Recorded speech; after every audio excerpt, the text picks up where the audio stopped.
വിനോദത്താലാണോ? ഉത്തരം ഏതാ? കണ്ടുപിടിച്ചിട്ട് എന്നെ പറഞ്ഞേ. എന്തുകൊണ്ടാ? വിനോദത്താലാണ്. വിനോദത്താലാണ്. അത് കുഴപ്പമില്ലാത്ത ഒരു ക്വസ്റ്റ്യൻ. അത് ദിക്കിൻ ചുമർ പൊട്ടിച്ചു എന്നതിന്റെ ആശയം എന്താണ്? ആശയമാണ് ചോദിച്ചിരിക്കുന്നത്. പറഞ്ഞ കുട്ടികളെ, ദിക്കിൻ ചുമർ പൊട്ടിച്ചു എന്നതിന്റെ ആശയം എന്ത്? എല്ലാ ദിക്കും കടന്നുപോയി. പിന്നെ വായിക്കട്ടെ. എല്ലാ ദിക്കും കടന്നു പോയത് കൊണ്ടാണോ, ദിക്കുകളുടെ ചുമരില്ലാതായത് കൊണ്ടാണോ, ദിക്കുകൾ ചെണ്ട തകർത്തത് കൊണ്ടാണോ, പിന്നെ ദിക്കുകൾ ചുരുങ്ങിയത് കൊണ്ടാണോ? കുട്ടികളെ, എന്തുകൊണ്ടാണ് ദിക്കിൻ ചുമർ പൊട്ടിച്ചു എന്നതിന്റെ ആശയം? എല്ലാ ദിക്കും കടന്നുപോകും. Very good, very good. എല്ലാ ദിക്കും കടന്നു പോയത് കൊണ്ടാണ്. ഉത്തരം ഓപ്ഷൻ എ ആണ് കറക്റ്റ് ആൻസർ. എല്ലാ ദിക്കും കടന്നു പോയത് കൊണ്ടാണ്. നിങ്ങളൊരു കാര്യം മനസ്സിലാക്കണം, ആശയമാണ് ചോദിച്ചിരിക്കുന്നത്. എന്റെ കുഞ്ഞുകുട്ടികളെ, നിങ്ങളിപ്പോ ശൈലികൾ ചോദിക്കത്തില്ലേ? ശൈലികൾ ചോദിക്കുമ്പോൾ അതുപോലെ അങ്ങോട്ട് എഴുതി വെക്കുക എന്നുള്ളതല്ല വരുന്നത്. അതാണ് പറയുന്നത്. ആണ് ലാംഗ്വേജ് കോംപ്രഹെൻസേഷൻ ഒക്കെ വരുമ്പോഴും നമ്മൾ ശ്രദ്ധിക്കേണ്ടത് അതിന്റെ ആശയമാണ്. അപ്പൊ അതിൽ കിടക്കും പോലെ എടുത്ത് എഴുതിയിട്ട് കാര്യമില്ല. അതിന്റെ ആശയമാണ് നമ്മൾ എഴുതേണ്ടത്. മനസ്സിലായല്ലോ? ഇനി അപ്പൊ ഇവിടെ മനസ്സിലായ ഓപ്ഷൻ എ ആണ്, എല്ലാ ദിക്കും കടന്നുപോയി. ഇപ്പൊ നിങ്ങൾ ഇതുപോലെ നിങ്ങൾക്ക് പ്രീവിയസ് ക്വസ്റ്റ്യൻ പേപ്പർ ഉണ്ടെങ്കിൽ ഈ പറഞ്ഞ പോലെ കവിതാ ഭാഗമൊക്കെ നന്നായിട്ടൊന്ന് വായിച്ച് ഒന്ന് മനസ്സിലാക്കി ആൻസർ എഴുതാൻ ശ്രമിക്കൂ. കാര്യം ഇവിടെ നമുക്കൊന്നും പറയാൻ പറ്റത്തില്ല. കാര്യം എക്സാമിനേഷന് പല തരത്തിലുള്ളതൊക്കെ ആയിരിക്കും വരുന്നതെങ്കിലും ഒരു ക്ലോസിലി സിമിലർ എന്ന് എനിക്ക് പറഞ്ഞു തരാൻ പറ്റത്തുള്ളൂ. ഇനി ഘടകാശം, ഘടകാകാശം. എന്താ കുട്ടികളെ? ഘടാകാശം. ഘടാകാശം എന്നാൽ എന്താണ്? കടം പോലുള്ള ആകാശമാണോ, ഘടത്തിലെ ആകാശമാണോ, ഘടത്തിന്റെ ആകാശമാണോ, ഘടകവും ആകാശവുമാണ്? എന്താ കുട്ടികളെ? ഘടാകാശം. ഘടകം പോലുള്ള ഘടം പോലുള്ള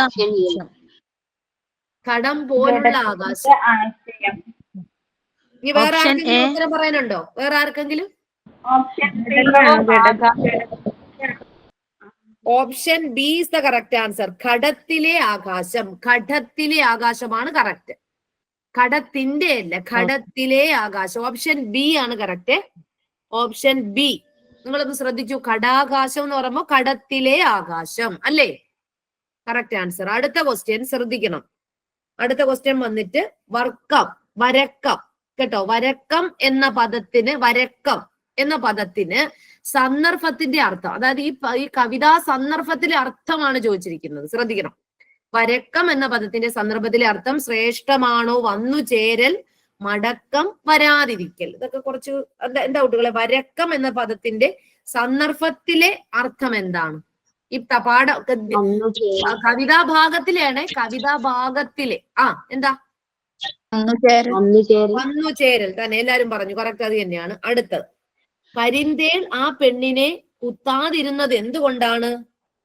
അവളും തന്നെ പോലെ അടിമയാണ് എന്ന് തിരിച്ചറിഞ്ഞത് കൊണ്ടാണോ, അവൾ ഉറപ്പുള്ളവളാണ് എന്ന് മനസ്സിലാക്കിയത് കൊണ്ടാണോ, രാജാവിന്റെ അഹന്ത ജയിക്കരുത് എന്ന് കരുതിയാണോ, പുരുഷാരത്തിന്റെ ആഗ്രഹം നടക്കരുത് എന്ന് ചിന്തിച്ചാണോ? എന്താ കറക്റ്റ് ആൻസർ? അവളും തന്നെ പോലെ അടിമയാണ്. അവളും അതാണ്. അവളും തന്നെ പോലെ അടിമയാണ് എന്ന് തിരിച്ചറിഞ്ഞത് കൊണ്ട്. എളുപ്പമാണ്, കുഴപ്പമില്ല. അടുത്ത ക്വസ്റ്റ്യൻ വളരെയധികം ഒന്ന് ശ്രദ്ധിച്ച് അങ്ങോട്ട് പറയാൻ ശ്രമിക്കും. ഇവിടം തൊട്ട് കുറച്ച് പൊതുവിൽ പുറത്തുള്ള ഒരു ക്വസ്റ്റ്യൻ ആണ് കേട്ടോ. നല്ലൊരു ക്വസ്റ്റ്യൻ ആണ് വന്നിരിക്കുന്നത്. മലയാളത്തിലെ ആദ്യത്തെ ഖണ്ഡകാവ്യമായി കരുതപ്പെടുന്ന കൃതി ഏത്? കണ്ണുനീർ തുള്ളിയാണോ, മലയവിലാസമാണോ, നളിനിയാണോ, മഗ്ദലമറിയമാണോ? ഇതൊക്കെ ആരുടെ ആരുടെ രചനകളാണെന്ന് അറിയാമോ? മലയാളത്തിലെ ആദ്യത്തെ ഖണ്ഡകാവ്യം ആരെഴുതിയതാണ് എന്ന് പറയാമോ? മലയവിലാസം. കറക്റ്റ്. എല്ലാരും പറഞ്ഞോ മലയവിലാസമാണെങ്കിൽ? എങ്ങനെ പറഞ്ഞു കുട്ടികളെ? ആരാണ് ഈ മലയവിലാസം രചിച്ചത്? എഴുത്തച്ഛനല്ല. അല്ല അല്ല അല്ല. കേരള പാണിനി എന്നറിയപ്പെടുന്ന രാജരാജവർമ്മയാണ് കേരള പാണിനി. ഞാൻ ഇടയ്ക്കിടയ്ക്ക് പറഞ്ഞിട്ടില്ലേ? അതുപോലെ തന്നെ നിങ്ങൾക്ക് പരീക്ഷയ്ക്ക് എപ്പോഴും ചോദിക്കാൻ ചാൻസ് ഉള്ളതാണ് കേരള പാണിനി, രാജരാജവർമ്മ. അദ്ദേഹത്തിന്റെ കൃതികളും മറ്റുമൊക്കെ ചോദിക്കാൻ ചിലപ്പോൾ അത് മലയവിലാസം അപ്പൊ അദ്ദേഹത്തിന്റേതാണ്. മനസ്സിലാക്കുക. അപ്പൊ മലയാളത്തിലെ അപ്പൊ 2 ക്വസ്റ്റ്യന്റെ ആൻസർ ഞാൻ പറഞ്ഞു തന്നിട്ടുണ്ട്. കേരള പാണിനി, അതുപോലെ തന്നെ മലയാളത്തിലെ ആദ്യത്തെ ഖണ്ഡകാവ്യമായി കരുതപ്പെടുന്ന കൃതി എന്ന് ചോദിക്കുന്നത് മലയവിലാസമാണ്. മറക്കാതിരിക്കുക കേട്ടോ. വളരെ പ്രാധാന്യപ്പെട്ടിട്ടുള്ളതാണ്. പിന്നെ ഒരുപാട് കാര്യങ്ങൾ അദ്ദേഹവുമായിട്ടൊക്കെ ബന്ധപ്പെടുത്തിയിട്ടൊക്കെ ചോദിക്കാൻ ചാൻസ് ഉള്ളതാണെങ്കിലും കേരള പാണിനി എപ്പോഴും ചോദിക്കും. അങ്ങനെയാണെങ്കിൽ കുട്ടികളെ നളിനി ആരതാണ് കുട്ടികളെ? നളിനി മറ്റൊരു ഖണ്ഡകാവ്യമാണ്, മലയാള ഭാഷയിൽ എഴുതപ്പെട്ട ഒരു ഖണ്ഡകാവ്യമാണ്. കുമാരനാശാന്റെ മലയാള ഭാഷയിൽ എഴുതപ്പെട്ട ഒരു ഖണ്ഡകാവ്യമാണ് നളിനി. മറക്കരുത്, നളിനി മറന്നു പോവല്ലേ.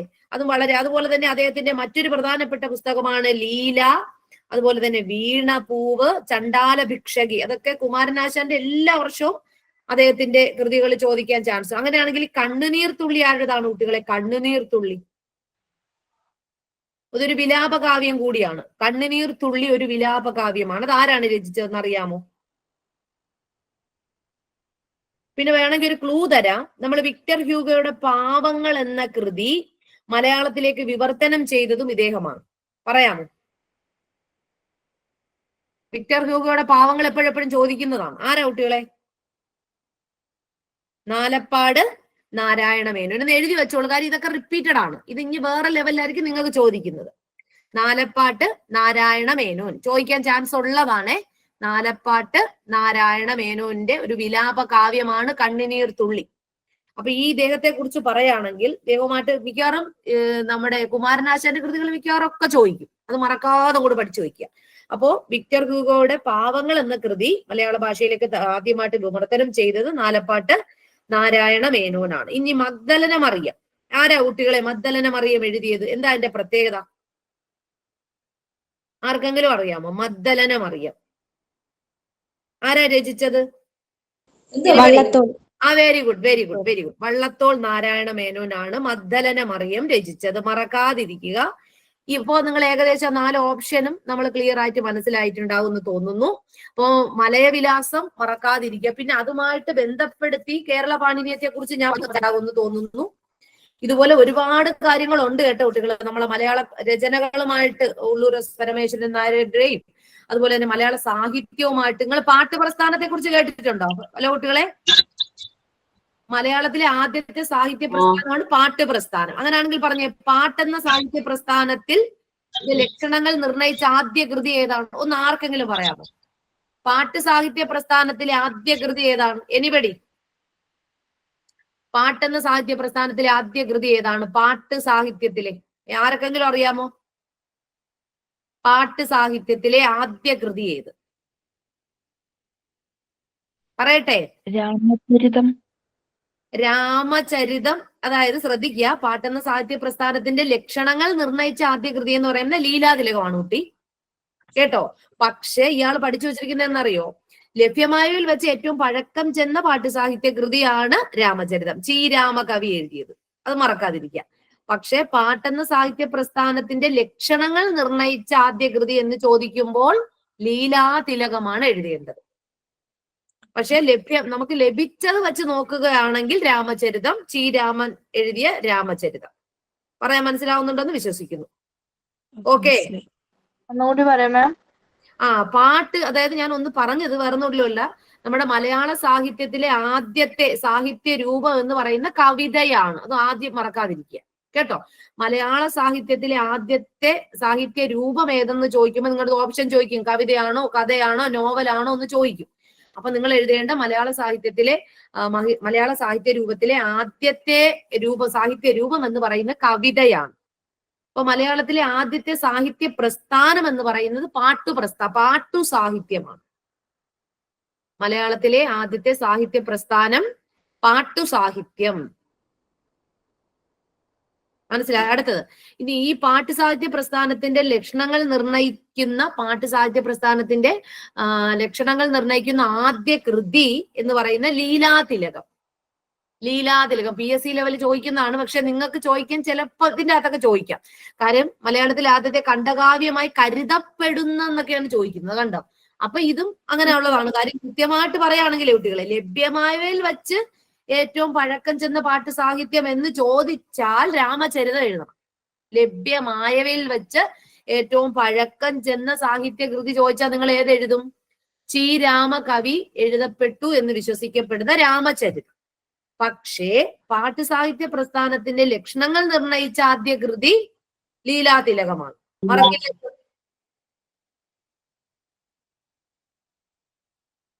മനസ്സിലായോ?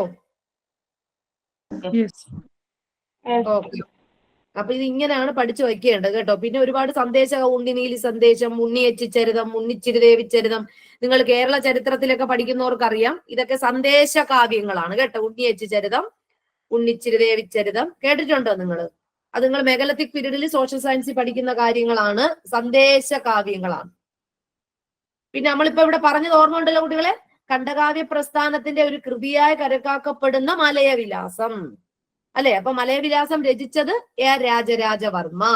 പക്ഷെ ഇവിടെ ഒരു തെറ്റ് വരാൻ ചാൻസ് ഉണ്ട് ചിലപ്പോ. കാര്യം ആദ്യത്തെ ലക്ഷണമൊത്ത ഖണ്ഡകാവ്യം എന്ന് ചോദിച്ചാൽ നിങ്ങൾ ഏതിനെ പറയും? പറഞ്ഞേ.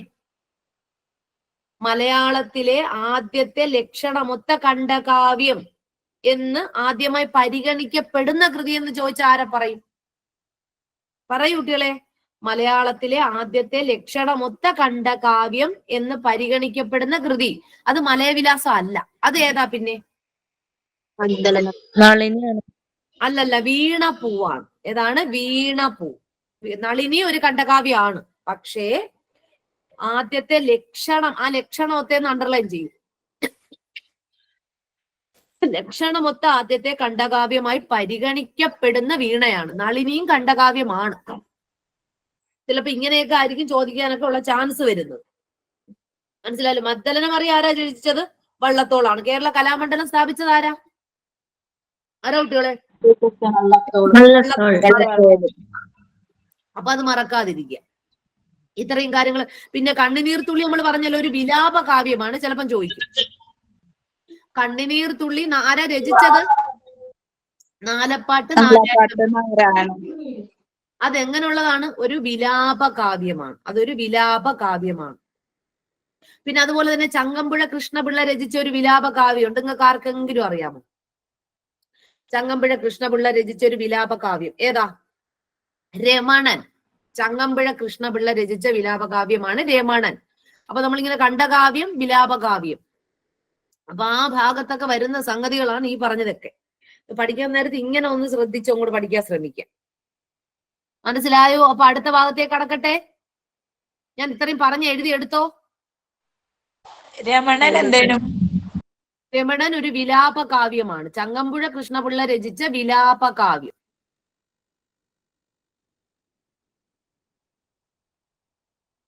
പിന്നെ നിങ്ങൾക്ക് ആദ്യത്തെ വിലാപകാവ്യം അങ്ങനെ ക്വസ്റ്റ്യൻ വരുമോ? ഇല്ലല്ല, അങ്ങനെ വരത്തില്ല. ഈ കണ്ണൂർ വിലാപ കാവ്യം താഴെ തന്നിരിക്കുന്ന ഏത്, അങ്ങനെയൊക്കെ ചോദിക്കാൻ ചാൻസ് ഉണ്ട്.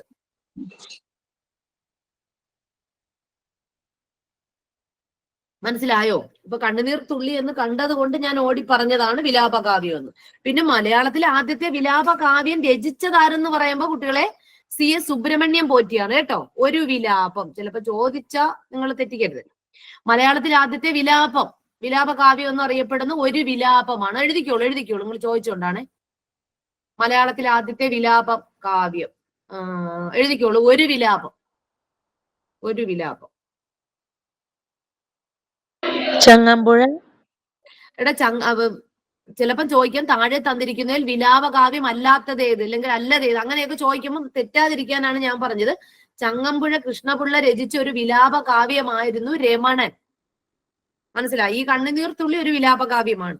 നളിനി ഒരു ഖണ്ഡകാവ്യമാണ്. മലയവിലാസം ഒരു ഖണ്ഡകാവ്യമാണ് എന്ന് പറഞ്ഞ കൂട്ടത്തിൽ പറഞ്ഞതാണ്. അപ്പൊ മലയാളത്തിലെ ആദ്യത്തെ വിലാപ കാവ്യം രചിച്ചത് സുബ്രഹ്മണ്യൻ പോറ്റിയാണ് കേട്ടോ. സുബ്രഹ്മണ്യൻ പോറ്റി.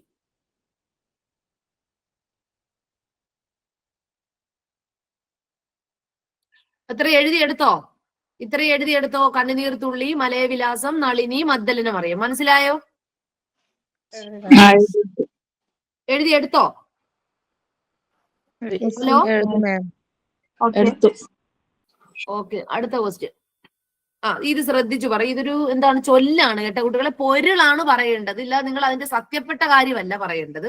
അതൊന്ന് ശ്രദ്ധിക്കുക. ചിലതൊക്കെ ചോദിക്കുമ്പോൾ ആശയം, ശൈലി എന്ന് പറയുമ്പോൾ നിങ്ങളെ ഉത്തരവല്ല ഇവിടെ വരേണ്ടത്. വളരെ ശ്രദ്ധിച്ചു പറയണം. ഉണ്ടു കുളിക്കുന്നവനെ കണ്ടാൽ കുളിക്കണം എന്ന ചൊല്ലിന്റെ പൊരുളേത്? ഒന്ന് പറയൂ. ഉണ്ടു കുളിക്കുന്നവനെ കണ്ടാൽ കുളിക്കണം എന്ന് പറയുന്നതിന്റെ പൊരുളാണ് ചോദിച്ചത്. Very good. കാരണം അല്ല, മിക്കവാറും ചില ക്ലാസ്സിൽ ചോദിച്ചപ്പോഴേ ചിലർ പറഞ്ഞെന്തെന്നറിയാമോ? ഉണ്ണുന്നതിന് മുമ്പ് കുളിക്കണം. അതാണ് സത്യം. നമ്മൾ ഉണ്ട് കഴിഞ്ഞതിന് ശേഷം കുളിച്ചുകൂടാ, നമ്മുടെ ദഹന പ്രക്രിയ ബാധിക്കും. ഉണ്ടതിന് ശേഷം കുളിക്കാൻ പാടില്ല. അത് രണ്ടും സത്യമായ കാര്യമാണ്. ഉണ്ണുന്നതിന് മാത്രം കുളിക്കരുത്, ഉണ്ണുന്നതിന് വേണ്ടി അത് തെറ്റായ കാര്യം. പക്ഷെ ഇവിടെ അതിന്റെ പൊരുൾ എന്ന് ചോദിക്കുമ്പോൾ ഭക്ഷണത്തിന് വേണ്ടി എല്ലാം ദൂർത്തടിക്കരുത്. വെരി ഗുഡ്, മനസ്സിലായി. അത്രയാണ്. അടുത്ത ക്വസ്റ്റ്യനേക്ക് ഒന്ന് പറയൂ കുട്ടികളെ. അടുത്ത ക്വസ്റ്റ്യൻ, അക്ഷരത്തെറ്റുകൾ തിരുത്താൻ ഏറ്റവും ഉചിതമായ മാർഗം ഏതാണ്? ശരിയായ ഉച്ചാരണ പരിശീലനം നൽകണം, ശരിയായ മാതൃകകൾ കാണാനും കേൾക്കാനും അവസരം നൽകണം. കുട്ടികൾക്കാണ് കേട്ടോ. തെറ്റുകൾ അപ്പോൾ നിങ്ങൾ തിരുത്തി പോകണം. അക്ഷരത്തെറ്റുകളാണ് ഭാഷയുടെ ഏറ്റവും വലിയ ദോഷമെന്ന് നിങ്ങൾ അവരെ ബോധ്യപ്പെടുത്തി കൊടുക്കണം. അപ്പൊ നിങ്ങൾ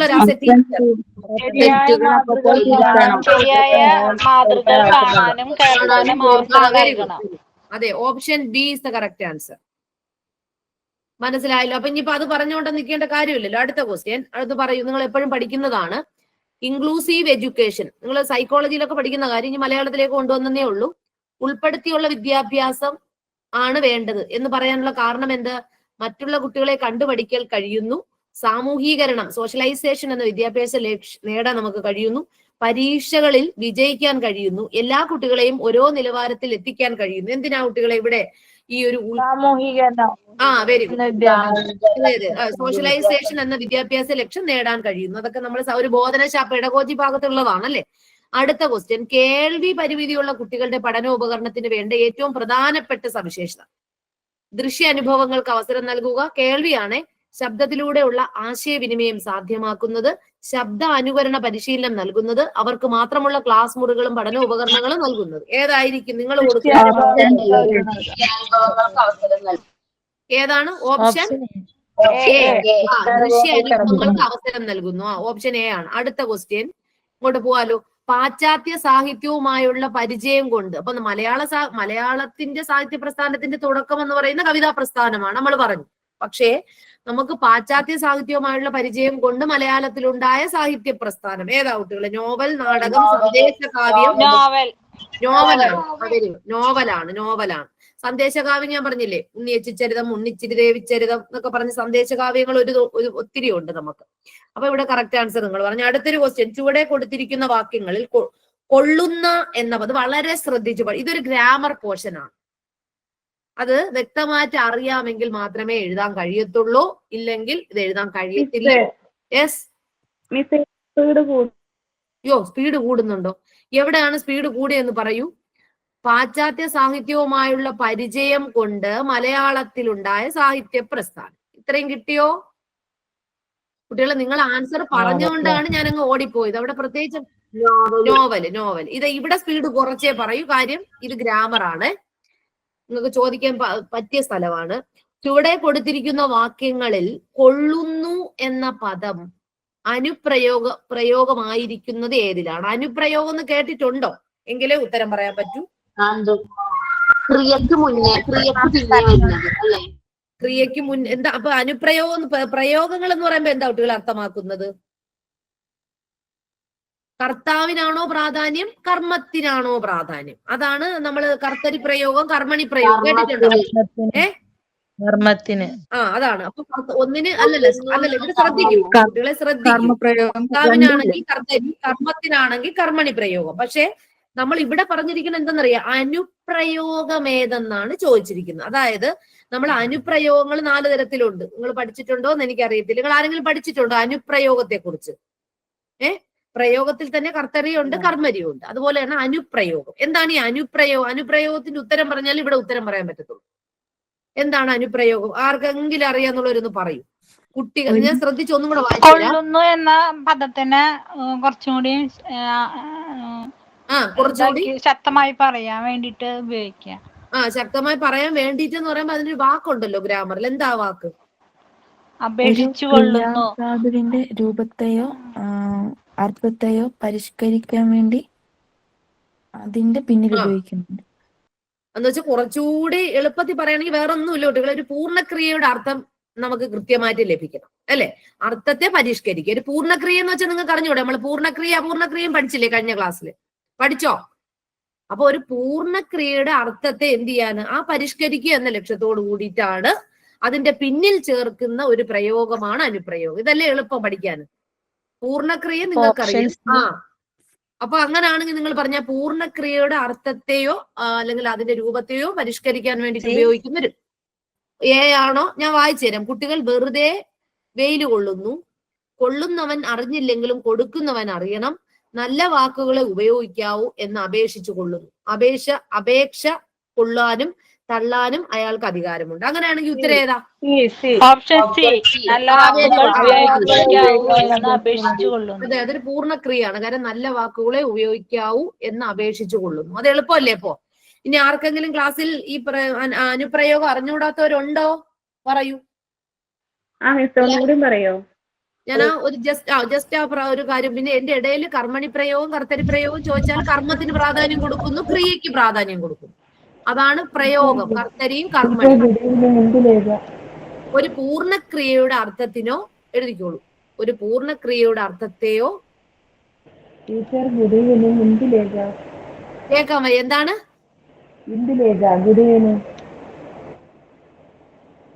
ഇന്ദുലേഖയോ? എന്താണ്? അതെ, ക്ലാസ്സിൽ ജോയിൻ ചെയ്തതാ. ക്ലാസ്സിൽ ജോയിൻ ചെയ്ത കുട്ടി ഇന്ദുലേഖയാണോ? അതെ.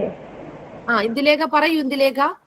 അല്ല, ഞാൻ പുറത്താണ്, അതായിട്ടാ ഇത്ര ലേറ്റ് ആയി ക്ലാസ്സിൽ കയറാൻ. ഇപ്പോഴാണോ കയറി വന്നേ? ഇപ്പോഴാണോ വന്നേ ഇന്ദുലേഖ? അതെ അതെ അതെ. ഇന്ദുലേഖ, അപ്പൊ നമ്മൾ കുറെ ക്വസ്റ്റ്യൻ ആൻസർ ഓൾറെഡി പറഞ്ഞു കഴിഞ്ഞു.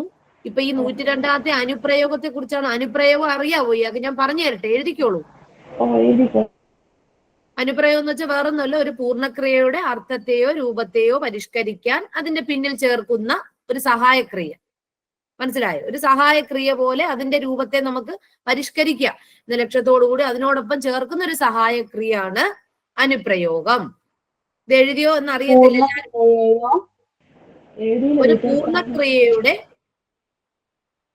ഒരു പൂർണ്ണക്രിയയുടെ അർത്ഥത്തെയോ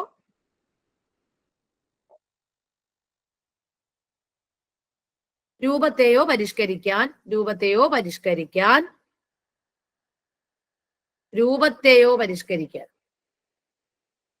അതിന്റെ പിന്നിൽ ചേർക്കുന്ന ഒരു സഹായക്രിയ, അതാണ് അനുപ്രയോഗം. മനസ്സിലായോ? അതിന്റെ പിന്നിൽ ചേർക്കുന്ന സഹായക്രിയ പോലെയാണ് കൊള്ളുന്നു എന്നിവിടെ പറഞ്ഞിരിക്കുന്നത്. കൊള്ളുന്നു എന്ന പദം എന്ന് പറയുന്ന അനുപ്രയോഗമാണ്, ഒരു സഹായക്രിയ. വേറൊരു എക്സാമ്പിൾ ആക്ച്വലി വേറൊരു എക്സാമ്പിൾ പറയുകയാണെങ്കിൽ അറിയിച്ചു കൊള്ളുന്നു. പക്ഷെ നമ്മൾ മനസ്സിലാക്കേണ്ട കാര്യം കുട്ടികൾ, ഈ അനുപ്രയോഗം എന്ന് വെച്ചാൽ ആക്ച്വലി ഈ അനുപ്രയോഗം എന്ന് പറയുമ്പോൾ ക്രിയയുടെ അനുപ്രയോഗം ചേർക്കൽ എന്ന് പറയുമ്പോൾ ഒരു പ്രാക് പ്രയോഗമാണ്. അനുപ്രയോഗം എന്ന് പറയുമ്പോൾ പ്രാക് പ്രയോഗം എന്നാണ്. അതായത് ഉദാഹരണം പറയുകയാണെങ്കിൽ അറിയിച്ചു കൊള്ളുന്നു. ശ്രദ്ധിച്ചോ? അറിയിച്ചു കൊള്ളുന്നു. ഇവിടെ അറിയിച്ചു എന്ന് പറയുന്നത് എന്താണ്? ഒരു പ്രാക് പ്രയോഗമാണ്. അതിനോടൊപ്പം വരുന്ന എന്താണ്? അതിനോടൊപ്പം കൊള്ളുന്നു എന്ന് പറയുമ്പോൾ അത് അനുപ്രയോഗമാണ്. അറിയിച്ചു കൊള്ളുന്നു അല്ല, അതൊരു പൂർണ്ണക്രിയയല്ലേ? അറിയിച്ച് എന്നല്ലല്ലോ പറഞ്ഞു, അറിയിച്ചു കൊള്ളുന്നു. മനസ്സിലായോ? ഇതാണ്. അപ്പൊ ഇവിടെ ഒരു പൂർണ്ണക്രിയയോടൊപ്പമല്ലേ ഞാൻ അനുപ്രയോഗം പ്രയോഗിച്ചിരിക്കുന്നത്. മനസ്സിലായോ? പക്ഷെ അതിന്റെ അർത്ഥത്തെ എന്താണ്?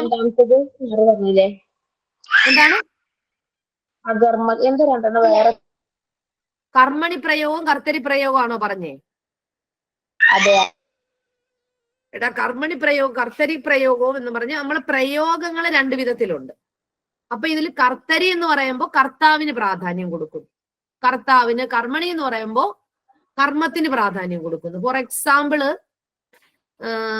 രാമൻ പശുവിനെ കെട്ടി അല്ലേ എന്ന് പറയുമ്പോ അവിടെ നമ്മൾ ആർക്കാ പ്രാധാന്യം കൊടുക്കുന്നത്? അമ്മ കുഞ്ഞിനെ ഉറക്കി എന്നൊക്കെ പറയുമ്പോൾ നമ്മൾ അവിടെ ആർക്കാ പ്രാധാന്യം കൊടുക്കുന്നേ?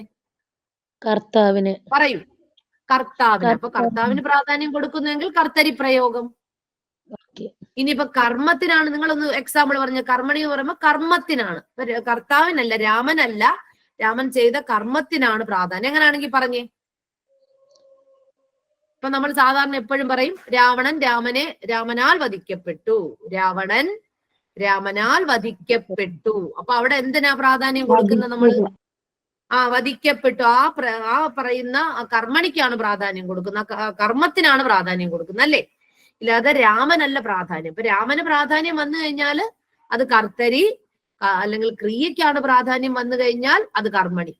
അനുപ്രയോഗമാണെങ്കിൽ എന്താ കുട്ടികൾ, ഒരു പൂർണ്ണക്രിയ ആയിരിക്കണം. ആ പൂർണ്ണക്രിയയുടെ രൂപത്തെ പരിഷ്കരിക്കാൻ അതിനോടൊപ്പം ചേർന്ന് ഒരു സഹായക ക്രിയ, അതിനെയാണ് നമ്മൾ എന്തെന്ന് പറയുന്നത്, അനുപ്രയോഗം. മനസ്സിലായോ? അനുപ്രയോഗം മനസ്സിലായോ? മനസ്സിലായി. ഈ കർത്തന് പ്രയോഗം അതിന്റെ ഒരു എക്സാമ്പിൾ പറഞ്ഞ. കർത്താവിന് രാമൻ പശുവിനെ രാമൻ പശുവിനെ കെട്ടി എന്ന് പറയുമ്പോ നിങ്ങൾക്ക് എന്നും പറയാം അമ്മ കുഞ്ഞിനെ ഉറക്കി എന്നൊക്കെ പറയുമ്പോ അവിടെ അമ്മയ്ക്കല്ലേ രാമനല്ലേ പ്രാധാന്യം? അല്ലാതെ അവിടെ പ്രവൃത്തി കെട്ടിക്കാണോ പ്രാധാന്യം? പശുവിനെ കെട്ടി അല്ലെങ്കിൽ ഉറക്കി ഇതിനൊക്കെയാണോ പ്രാധാന്യം? ഇല്ല അല്ല. പിന്നെ എടുത്തപ്പോ പണ്ട് മുതലേ നമ്മൾ പഠിച്ചു വച്ചിരിക്കുന്നതാണ് രാവണൻ രാമനാൽ വധിക്കപ്പെട്ടു. രാവണൻ രാമനാൽ വധിക്കപ്പെട്ടു എന്ന് പറയുമ്പോ അവിടെ പ്രാധാന്യം കൊടുക്കുന്ന ക്രിയക്കാണ്, കർമ്മത്തിനാണ് പ്രാധാന്യം കൊടുക്കുന്നത്. വധിക്കപ്പെട്ടു, ഇല്ലാതെ രാമനല്ല അവിടെ പ്രാധാന്യം കൊടുക്കുന്നത്, അല്ലേ? രാവണൻ രാമനാൽ വധിക്കപ്പെട്ടു, കർമ്മത്തിനുള്ള പ്രാധാന്യം അതാണ് വരുന്നത്. മനസ്സിലാവുന്നുണ്ടല്ലോ? ഇതാണ് കർത്തരിയും കർമ്മണി. ടീച്ചർ ഇതിപ്പം ഇങ്ങനെ വരി ഒരു ലൈൻ തന്നിട്ട് ഇതില് കർത്തരി പ്രയോഗം ഏതാ, കർമ്മണി പ്രയോഗം ഏതാണ്, അങ്ങനെയാണോ ചോദിക്കുന്ന പരീക്ഷയ്ക്ക്? ഞാൻ വേണമെങ്കിൽ ഒരു ഉദാഹരണം ഞാൻ പറഞ്ഞുതരാം. പണ്ടൊരു പ്രാവശ്യം ചോദിച്ചൊരു ഉദാഹരണം എന്ന് പറഞ്ഞാൽ, ഞാൻ അറിയാതെ സത്യം പറഞ്ഞുപോയി. ചിലപ്പോ അങ്ങനെ ചോദിക്കും. പറഞ്ഞു മനസ്സിലായില്ല? ഞാൻ അറിയാതെ സത്യം പറഞ്ഞുപോയി. ചിലപ്പോ ഒരു വരി തന്നിട്ടായിരിക്കും ചോദിക്കുന്നത്. ഞാനിപ്പം പറഞ്ഞൊരു വരിയാണ്, മനസ്സിലായല്ലോ? ഇപ്പൊ ഇവിടെ നിങ്ങൾക്ക് ഒരു വരി തന്നിട്ടല്ലേ പറയാൻ പറ്റത്തില്ലടാ നമുക്ക്. അത് ഒരു കാരണവശാലും ഞങ്ങള് ഞാനിപ്പോ കൊള്ളുന്നു എന്ന് പറഞ്ഞപ്പോ അടുത്ത ടേമിൽ ചിലപ്പോ ഈ കൊള്ളുന്നു എന്നുള്ള പദം ആയിരിക്കത്തില്ല. പിന്നെ എന്താ വരുന്നത്? ചിലപ്പോ അല്ലല്ലടാ, ഞാനിപ്പോ പറഞ്ഞ സെന്റൻസ് ഞാൻ പറഞ്ഞില്ല. ഇതിന്റെ അകത്ത് ഇനിയിപ്പോ നമ്മളെ ഈ അനുപ്രയോഗത്തെ നിരവധി ഭാഗങ്ങളായിട്ട് തരംതിരിക്കാം.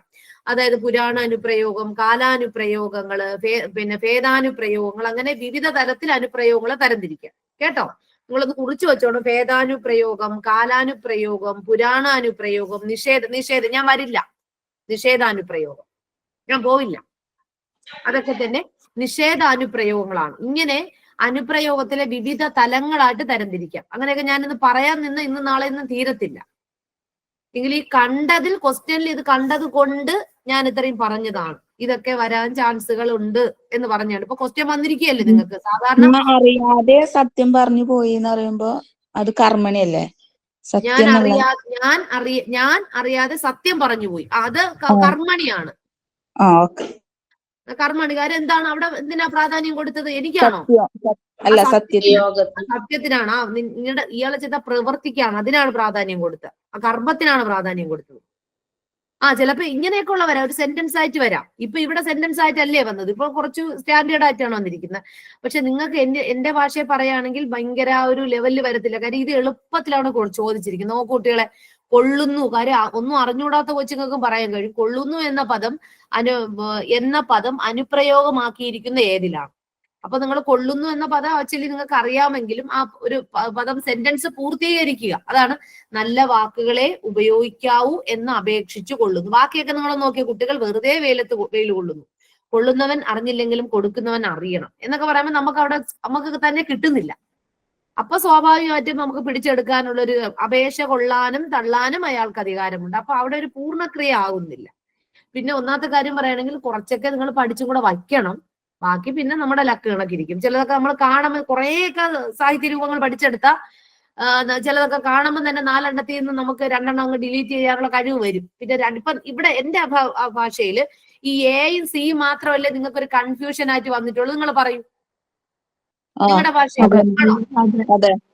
അതെ. കാര്യം ബിയും സിയും നമുക്ക് അങ്ങ് ഡിലീറ്റ് മാറ്റിക്കളയാം, വേണ്ട, അവോയ്ഡ് ചെയ്ത് കളയാം. പിന്നെ നമ്മൾ എയും സിയും മാത്രം ശ്രദ്ധിച്ചാൽ മതി. അവിടെ ഒന്നും കൂടി ഒന്ന് ശ്രദ്ധിച്ച് നോക്കുക, സമയം നോക്കണം. എന്നിട്ട് നമുക്ക് പതുക്കെ സിയിലേക്ക് കടക്കാം എന്നുള്ളതാണ്. പക്ഷെ അനുപ്രയോഗം ഞാൻ ഇവിടെ വന്നത് കൊണ്ട് പറയാണ്, ചിലപ്പം വരാൻ ചാൻസ് ഉണ്ട്. കാര്യം 1-2 ക്വസ്റ്റ്യൻ പേപ്പറിൽ ഞാനിത് കണ്ടു, അതുകൊണ്ടാണ് ഞാൻ ഇങ്ങനെ പറയുന്നത്. അപ്പൊ നിങ്ങൾക്ക് ഏകദേശം കർമ്മണി പ്രയോഗവും കർത്തരി പ്രയോഗവും കിട്ടിയില്ലേ? ടീച്ചർ ഈ അനുപ്രയോഗത്തിന്റെ കുറച്ച് എക്സാമ്പിൾസ് ടീച്ചർ ഒന്ന് ഗ്രൂപ്പിലിട്ടേക്കോ? ഞാൻ ഗ്രൂപ്പിൽ ഇടണോ അനുപ്രയോഗത്തിന്റെ? ഞാനൊന്നും തോന്നിപ്പോയില്ല നിങ്ങൾക്ക്. ഞാൻ ഈ ക്ലാസ് കഴിഞ്ഞിട്ട് ഇടാനായിട്ട് ഇരിക്കുവാണ്. കാര്യം ഇന്നും കൂടെ ഉണ്ട് ക്ലാസ്. വേറൊന്നുമല്ല, എന്റെ അടുത്ത് ഇങ്ങനെ പറഞ്ഞുകൊണ്ടേ ഇരിക്കുന്നുണ്ട്. സോഷ്യൽ സയൻസിന്റെ ക്വസ്റ്റ്യൻസ് ഇടൂ, ഈ ഗ്രാമറിന്റെ എല്ലാ ക്വസ്റ്റ്യൻസ് ഇടൂ എന്നൊക്കെ പറയുന്നുണ്ട്. അപ്പൊ പിന്നെ നിങ്ങൾ തന്നെ പറഞ്ഞുകൊണ്ടാണ് ഞാൻ ഈ ക്വസ്റ്റ്യൻ കൊണ്ടുവന്നത് നിങ്ങൾക്ക്. അറിയാമല്ലോ. ഇല്ലെങ്കിൽ ഞാൻ എങ്ങനെയാന്ന് വെച്ചാൽ ഓരോ ക്വസ്റ്റ്യൻസ് ആയിട്ട് എടുത്തുകൊണ്ട് വന്ന് അതിന്റെ പിന്നെ ഒരു കാര്യം നിങ്ങൾക്ക് തന്നെ മനസ്സിലായല്ലോ കുട്ടികളെ. കാര്യം ഞാൻ ഇങ്ങനെ കൊണ്ടുവന്ന് ഇങ്ങനെ പഠിപ്പിച്ചുകൊണ്ട് നിങ്ങൾക്ക് ഉപയോഗം വന്നില്ലേ? അതേ ഞാൻ വെറുതെ ക്വസ്റ്റ്യൻ മാത്രം വായിച്ചു. മലയാളത്തിൽ അങ്ങനെ പറ്റത്തില്ല സത്യത്തില്. വെറുതെ ഇപ്പൊ നിങ്ങൾക്ക് വേറെ ഒരു ടീച്ചർ വന്നിരുന്നു ഇങ്ങനെ പഠിപ്പിച്ച് ഇങ്ങനെ അങ്ങ് പോയി. അപ്പൊ നമുക്ക് അതിനെ കുറിച്ച് ഡീറ്റെയിൽഡ് ആയിട്ട് കിട്ടത്തില്ല. കിട്ടുമോ നിങ്ങൾക്ക്? നിങ്ങൾ തന്നെ പറയും. ഇല്ല ഇല്ല കിട്ടത്തില്ല. ഇപ്പൊ ഞാൻ നിങ്ങൾ ഈ ഒരു ക്വസ്റ്റ്യൻ കണ്ടു. മനസ്സിലാവേണ്ട കാര്യങ്ങള്. അപ്പൊ ഏകദേശം ഇങ്ങനെ കത്തി ക്വസ്റ്റ്യൻ വെച്ച് പഠിക്കുമ്പോ ഇത്തിരി കൂടി മൈൻഡിൽ ഇരിക്കും. കാരണം അങ്ങനത്തെ പ്രയോഗങ്ങള് വെറും നോട്ട്സ് പഠിക്കുന്നതിനാണ് കൂടുതൽ ക്വസ്റ്റ്യൻ കണ്ട് പഠിക്കുന്നതാണ്. ക്വസ്റ്റ്യൻ കണ്ടുപിടിക്കണം. അത് നല്ലതാ. പക്ഷെ ക്വസ്റ്റ്യൻ കണ്ട് പഠിച്ച് 2-3 ക്വസ്റ്റ്യൻസുകളും കിട്ടണം. എങ്കിൽ നമ്മൾ നോട്ട്സ് ഒന്ന് വായിച്ച് വയ്ക്കുന്നത് നല്ലതാണ്. കാര്യം ഗ്രാമർ പോർഷൻ അങ്ങനെയാണ്ട. ഇല്ലാതെ ഇപ്പൊ സൈക്കോളജി സോഷ്യൽ സയൻസ് എന്ന് നമുക്ക് വലിയ ലെവലിൽ പഠിച്ചില്ലെങ്കിലും ക്വസ്റ്റ്യൻ പ്രീവിയസ് പോരാ. പക്ഷെ ഗ്രാമർ നമുക്ക് പറയാൻ കഴിയത്തില്ല. എസ്പെഷ്യലി ഇംഗ്ലീഷും മലയാളവും. സത്യമല്ലേ? നിങ്ങളൊന്ന് ചിന്തിച്ചിട്ട് പറയും. സത്യമാണ്. അത് നമ്മൾ ഒന്ന് പഠിച്ചു വെച്ചാലേ പറ്റത്തുള്ളൂ. ഇല്ലാതെ നമ്മൾ ഓടിക്കേറി ക്വസ്റ്റ്യൻ പേപ്പർ കണ്ടു പോകാൻ എനിക്ക് കഴിയത്തില്ല എന്നാണ് എന്റെ ഒരു ഭാഷ. എന്താണ്ടാ അറിയത്തില്ലായിരുന്നു, ഇപ്പോഴാ പഠിച്ചത്. ഓക്കെ നിങ്ങൾ ഞാൻ ഓക്കെ. അപ്പൊ നമുക്ക് ഇനി അടുത്തൊരു ഭാഗത്തേക്കും കൂടെ കടക്കാം കുട്ടികളെ. അടുത്ത ക്വസ്റ്റ്യനിലേക്ക് കടക്കാണ്. അനുപ്രയോഗത്തിന്റെ ക്വസ്റ്റ്യൻസ് പരമാവധി ഞാൻ ഇടാൻ ശ്രമിക്കാം. പിന്നെ നിങ്ങളൊരു കാര്യം മനസ്സിലാക്കണേടാ, നമ്മൾ സമയം പൊക്കോണ്ടിരിക്കുന്നതും കൂടെ നിങ്ങൾ മനസ്സിലാക്കണം. അപ്പൊ എനിക്ക് അത്രയും നിങ്ങളെ കൊണ്ട് എത്തിക്കുകയും കൂടെ ചെയ്യണം. അതുകൊണ്ടാണ് ചിലപ്പോൾ സ്പീഡായി പോകണം, തോന്നിപ്പോയില്ല. ഇനി അടുത്തൊരു ക്വസ്റ്റ്യനിലേക്ക് കടക്കാണ്. ഇത് ഞാൻ നിങ്ങളുടെ തുടക്കത്തിലെ ക്ലാസ്സിൽ പഠിപ്പിച്ചാണ്. ഇനി ഇത് തെറ്റിക്കഴിഞ്ഞാൽ നിങ്ങൾക്കൊന്നും അറിഞ്ഞൂടാ. ഞാൻ അന്ന് ഓരോന്നിനെ ആഗമസന്ധി ഏത്, ആദേശസന്ധി ഏത്, ലോപസന്ധി ഏത്, ദിത്വസന്ധി ഏത് നമ്മൾ തിരിച്ചും മറിച്ചും പല ക്വസ്റ്റ്യൻസ്. ലൈവ് ക്ലാസിന്റെ ആദ്യത്തെ ക്ലാസ്സാ ഇത്. ഇയാളുടെ ആദ്യത്തെ ക്ലാസ് ആണെന്നാണോ പറയുന്നത്? ഏത് കുട്ടിയാണ്? ഇന്ദുലേഖ. അയ്യോ ഇന്ദുലേഖേ, നമ്മൾ 4 ദിവസം കൊണ്ട് ഏകദേശം പഠിച്ചു. ഫ്രണ്ട്സിനോട് ചോദിക്കും. എങ്കിലും ഇന്ദുലേഖയ്ക്ക് വേണമെങ്കിൽ ഇന്ദുലേഖ ഡൗട്ട് ചോദിച്ചോളൂ, നമുക്ക് ഇതിന്റെ ഇടയിൽ പറഞ്ഞുതരാം. അത്രേ പറ്റത്തുള്ളൂ കേട്ടോ ഇന്ദുലേഖ. പിന്നെ ഇന്ദുലേഖ പേടിക്കണം എന്തിനാ? ഇതിന്റെ റെക്കോർഡിംഗ് ക്ലാസ്സുകൾ ഇല്ലേ കുട്ടികളെ നിങ്ങളുടെ? പറയൂ കുട്ടികളെ, മറ്റുള്ള കുട്ടികൾ. എന്റെ ഇല്ല, അതെന്റെ ഫ്രണ്ട്സിന് ഇട്ടുന്നതിൽ ഉപകാരമായിരുന്നു. അത് എടാ, എനിക്ക് നിങ്ങളുടെ അക്കാഡമിയെ കുറിച്ച് വലിയ ഡീറ്റെയിൽസുകൾ ഇല്ല. എനിക്ക് സാർ ഇട്ട് തരുമായിരിക്കാം. ഞാനിവിടെ പഠിപ്പിക്കാൻ വന്നതേ ഉള്ളൂ. അപ്പൊ സാറിന്റെ അടുത്ത് ഞാൻ പറയാം, സാർ ഇതുപോലെ കുട്ടികളുണ്ട്, അവർക്ക് റെക്കോർഡ് ഇട്ട് കൊടുക്കാൻ കേട്ടോ. ഇട്ടുതരും. എന്തായാലും ഇട്ടുതരും. ഇതിന്റെയൊക്കെ റെക്കോർഡിംഗ് ആണ്. ഇപ്പൊ ഞാൻ സ്റ്റിൽ പഠിപ്പിച്ചുകൊണ്ടിരിക്കുന്ന കാര്യങ്ങൾ റെക്കോർഡിംഗ് ആണ്. അപ്പൊ എന്തായാലും തരുമല്ലോ നിങ്ങൾക്ക്. ഇനി എല്ലാരും ഒന്ന് പറയാൻ ശ്രമിക്കും. സന്ധി ഏതാണെന്ന് കൂടെ പറയൂ. നന്മണി എന്ന പദം സന്ധി പിരിച്ചെഴുതുന്നത് എങ്ങനെയാണ് കുട്ടികളെ? നന്മണി നൽ പ്ലസ് മണി ആദേശസന്ധി. ആദേശസന്ധി എന്ന് പറഞ്ഞാൽ എന്താന്നാ ഞാൻ പഠിപ്പിച്ചു തന്നിരിക്കുന്നത് പറയൂ ആരെങ്കിലും? ചേരുമ്പോൾ ഒരു വർണ്ണം പോയി മറ്റൊരു വർണ്ണം വന്നു അല്ലെ? 2 വർണ്ണങ്ങൾ തമ്മിൽ ചേരുമ്പോൾ ഒരു വർണ്ണം പോയി മറ്റൊരു വർണ്ണം വന്നു. അപ്പൊ നൽമണി എന്ന പദം വന്നു അല്ലെ?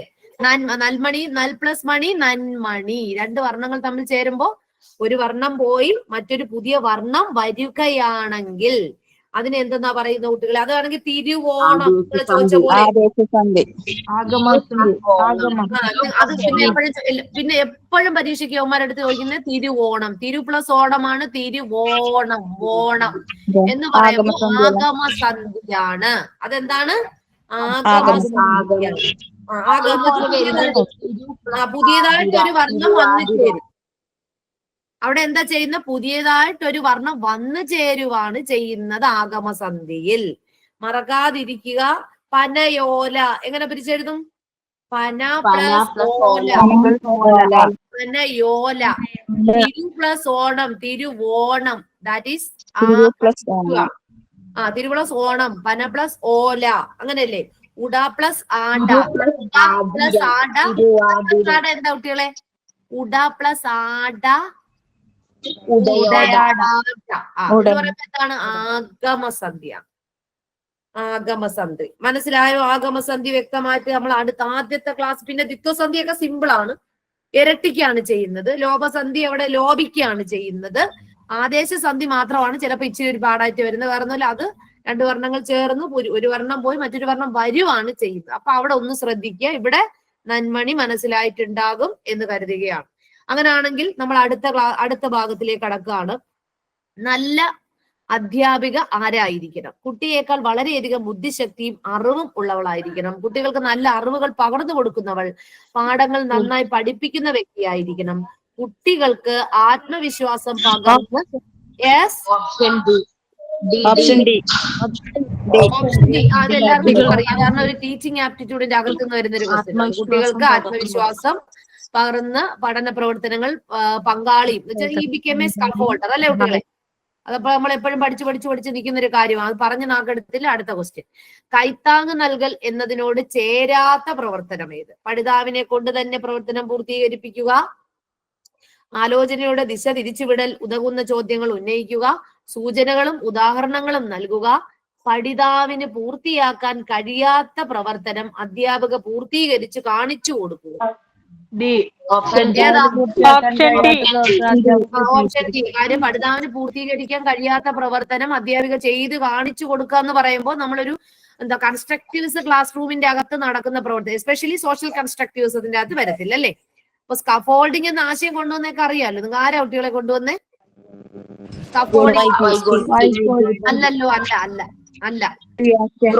അല്ലല്ലോ, ബ്രൂണറാണ് ആക്ച്വലി ഈ ഒരു ആശയം കൊണ്ടുവന്നത്. പക്ഷേ ഫീൽഡ് ഓഫ് എഡ്യൂക്കേഷൻ വൈഗോട്സ്കി ആണ്. ഓക്കെ. ഇനി ചുവടെ കൊടുത്തിരിക്കുന്ന വരികളിൽ താള വ്യത്യാസമുള്ളവ കണ്ടെത്തുക എന്ന് വെച്ചാൽ പാടി നോക്കണം, എങ്കിലേ നമുക്ക് കണ്ടെത്താൻ പറ്റൂ. അശ്രുവാൽ കടൽ തീർത്തോ രാധിമ കവി പാടി ആദ്രയാ മഹർഷി തന്ന എണ്ണി നോക്കിയാൽ കിട്ടും. പക്ഷെ പാടി നോക്കാൻ അതിനെക്കാട്ടി എളുപ്പമാണ്. പാടി നോക്കാൻ കഴിവുള്ളവർക്ക് നമ്മൾ പാടുമ്പോഴത്തേക്ക് ആ താള വ്യത്യാസം വരും. എണ്ണി നോക്കലാണ് പതിവ്. അത് നിങ്ങളുടെ ഇഷ്ടം. നമ്മൾ പാടി നോക്കുവാണെങ്കിൽ എണ്ണി നോക്കുവാണെങ്കിലും കിട്ടും, പാടി നോക്കുവാണെങ്കിലും കിട്ടും. പാടി നോക്കുവാണെങ്കിൽ നമ്മൾ താള വ്യത്യാസങ്ങൾ വരും. ഇപ്പൊ നമ്മൾ അങ്കണത്തൈമാവിൽ നിന്ന് ആദ്യത്തെ പഴം വീഴുക, അമ്മതൻ നേത്രത്തിൽ നിന്ന് ഉതിർന്നു ചുടു കണ്ട പാടി നോക്കുമ്പോ നമുക്ക് ഓരോന്നും ഏകദേശം നമ്മുടെ വരികൾ യോജിച്ചു വരും. വ്യത്യാസം, താള വ്യത്യാസം. ഇതിൽ താളമാണ് പ്രാധാന്യം. നമ്മൾ താളം ഇങ്ങനെ താളം അശ്രുവാൽ കടൽ തീർത്തോ രാധിമ കവി പാടി ആദ്രയ മഹർഷി നിന്നാശ്രമവാടം പൂകി. അപ്പൊ അതുപോലെ തന്നെ അങ്കണത്തൈമാവിൽ നിന്ന് ആദ്യത്തെ പഴം വീഴുക, അമ്മ തൻ നേത്രത്തിൽ നിന്നുതിർന്നു ചൂടു കണ്ണീർ. പാടുന്നില്ല കേട്ടോ. അങ്ങനെ പാടി വരുവാണെങ്കിൽ അപ്പം അങ്ങനെയാണെങ്കിൽ നമ്മളെ ഏത് വരിയായിരിക്കും കുട്ടികളെ? ഇതുമായിട്ട് ബന്ധപ്പെടുന്ന മനുഷ്യർ തൻ ശബ്ദങ്ങളെ നിന്നൊക്കെയോ കേൾക്കുന്നു. ഇത് എവിടെയാണ് വരുന്നത്? അപ്പോ ഇത്തിരിക്കൊരു സുഖം തോന്നുന്ന ഏതായിരിക്കും? പറയൂ. ഓപ്ഷൻ ബി ഒരിക്കലും വരത്തില്ല. ഞാൻ പാടിയതിന് ശ്രദ്ധിക്കൂ. രാധിമ കവി പാടി ആദ്രയാ മഹർഷി നിന്നാശ്രമ വാടം. അതുപോലെ അല്ലേ അങ്കണത്തൈമാവിൽ നിന്ന് ഓപ്ഷൻ അല്ല. ഇവിടെ ഞാൻ പറഞ്ഞു തരട്ടെ നിങ്ങൾക്ക്. ഹലോ, ശ്രദ്ധിക്കൂ കുട്ടികളെ.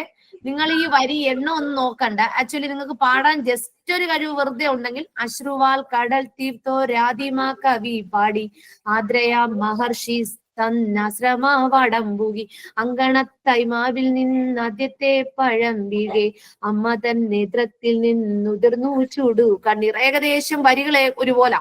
പക്ഷെ നിങ്ങൾ അവസാനത്തിലായിട്ടൊന്ന് പാടി നോക്കിയേ. നിശബ്ദരാക്കപ്പെടുന്ന മനുഷ്യൻ താൻ ശബ്ദം അവിടെ വരുന്നില്ല. നമുക്ക് വരി വരുന്നുണ്ടോ? ആ താള വ്യത്യാസം വന്നില്ലേ അവിടെ? അപ്പൊ ഓപ്ഷൻ ഡി ആണ് താള വ്യത്യാസം വരുന്നത്. ജസ്റ്റ് ഒന്ന് പാടി നോക്കുമ്പോൾ നമുക്ക് ആ താള വ്യത്യാസം വരുന്നത് എവിടെയാണോ അതാണ് നമ്മൾ ഇവിടെ കുറിക്കേണ്ടത്. അപ്പൊ ഞാനൊക്കെ ആണെങ്കിൽ കൃത്യമായിട്ട് കുട്ടികളെ പാടിപ്പിച്ച് നോക്കും. അപ്പൊ ജസ്റ്റ് നിങ്ങളുടെ ഭാഷയിൽ പാടാം, എങ്ങനെയാന്ന് വെച്ചാൽ പാടി നോക്കുന്ന സമയത്ത് നമുക്ക് ആ താള വ്യത്യാസം വന്നു കഴിഞ്ഞാൽ അതായിരിക്കും ഈ വരി. അപ്പൊ അങ്ങനെയാണെങ്കിൽ ഓപ്ഷൻ ഡി ആണ് കറക്റ്റ് ആൻസർ. നിശബ്ദരാക്കപ്പെടുന്ന മനുഷ്യൻ തൻ. അങ്ങനെയല്ല, അത് വരാൻ ചാൻസ് ഇല്ലല്ലോ. ഉണ്ടോ? ബാക്കി ഇത്തിരിക്കൊരു സുഖം അങ്ങനെയല്ലേ വരുന്നത്. അങ്കണത്തൈമാവിൽ നിന്ന് അശ്രുവാൽ കടൽ തീർത്തോ രാധിമ അങ്ങനെ എല്ലാം വരുന്നുണ്ട് വരികൾ. അപ്പൊ അവിടെ നിശബ്ദരാക്കപ്പെടുന്ന അങ്ങനല്ലേ വരുന്നേ. അപ്പൊ അവിടെ option D is the correct answer. താള വ്യത്യാസം മനസ്സിലായോ? Hello, okay. അപ്പൊ നിങ്ങൾ പാടി നോക്കണം. നിങ്ങൾ ജസ്റ്റ് അവിടെ ജസ്റ്റ് ഒന്ന് വായിച്ചു നോക്കുമ്പോ തന്നെ നിങ്ങൾക്ക് ഒരു തട്ട് വരും. നിങ്ങൾ വരി വായിക്കുമ്പോൾ എനിക്കൊക്കെ ആണെങ്കിൽ ഒരു തട്ട് വരും. തട്ട് വരുമ്പോഴത്തേക്ക് ആക്ച്വലി നമുക്കറിയാം താളം തെറ്റാണ് എന്നുള്ളത് ബോധ്യപ്പെടും നിങ്ങൾക്ക്. ഞാൻ അങ്ങനെയാണ് കണ്ടുപിടിക്കുന്നത്. നിങ്ങൾ അങ്ങനെ ആണെങ്കിൽ നല്ലതായിരിക്കും, എളുപ്പത്തിൽ കിട്ടും. നിങ്ങൾ പറഞ്ഞിട്ട് പോലും നിങ്ങൾ മൂന്നാമത്തെ തെറ്റിച്ചല്ലേ പറഞ്ഞേ. ഈ എണ്ണി എങ്ങനെയാ നോക്കി മനസ്സിലാക്കുക നമ്മള്? എണ്ണി നോക്കി മനസ്സിലാക്കുന്നതിനെക്കാട്ടിൽ എന്തോ അത് എണ്ണി നോക്കി മനസ്സിലാക്കുന്നതിനെക്കാട്ടിയും കുട്ടികളെ നമ്മൾ താള വ്യത്യാസം നോക്കുന്നതായിരിക്കും നല്ലത്. താള വ്യത്യാസമാണ് ഇതിൽ പറഞ്ഞിരിക്കും. നോക്കൂ, താളങ്ങളാണ് പ്രാധാന്യം. നിങ്ങൾ എങ്ങനെ സാധാരണ ഞാൻ എപ്പോഴും താള വ്യത്യാസമാണ് നോക്കുന്നത്. എണ്ണി നോക്കി ഞാൻ മനസ്സിലാക്കാറില്ല, താള വ്യത്യാസങ്ങളാണ്, അതായിരിക്കും നല്ലത്. ഓക്കെ, അപ്പൊ നമുക്ക് അടുത്ത ഭാഗത്തിലേക്ക് കടക്കാം കുട്ടികളെ. നമ്മളെ സമയം 48 കേട്ടോ. എനിക്കൊരു 8 മണിക്ക് ഇറങ്ങേണ്ടതായിട്ടുണ്ട്. അങ്ങനെയാണെങ്കിൽ നമുക്ക് അടുത്ത ഭാഗത്തിലേക്ക് ഒന്ന് കടക്കാം. ചുവടെ കൊടുത്തിരിക്കുന്നവയിൽ ഏറ്റവും ശരിയായ വാക്യം ഏത്? ഒന്ന് പറയാമോ കുട്ടികളെ? പറയാമോ? ചുവടെ കൊടുത്തിരിക്കുന്നവയിൽ ഏറ്റവും ശരിയായ വാക്യം ഏതാ? ഓരോ വ്യക്തികളുടെയും പ്രശ്നങ്ങൾ ഞാനൊന്ന് വായിക്കാം. ഓരോ വ്യക്തികളുടെയും പ്രശ്നങ്ങൾ തിരിച്ചറിയാൻ ആ വൃദ്ധയായ സ്ത്രീക്ക് കഴിഞ്ഞു. ഓരോ വ്യക്തിയുടെയും പ്രശ്നങ്ങൾ തിരിച്ചറിയാൻ ആ വൃദ്ധയ്ക്ക് കഴിഞ്ഞു. ഓരോ വ്യക്തിയുടെയും പ്രശ്നങ്ങൾ തിരിച്ചറിയാൻ ആ വൃദ്ധയ്ക്ക് കഴിഞ്ഞിരുന്നു എന്നാണ്. കഴിഞ്ഞിരുന്നു. ഓരോ വ്യക്തിയുടെയും പ്രശ്നങ്ങൾ തിരിച്ചറിയാൻ ആ വൃദ്ധയായ സ്ത്രീക്ക് കഴിഞ്ഞിരുന്നു. വളരെ ശ്രദ്ധിച്ചു പറയൂ.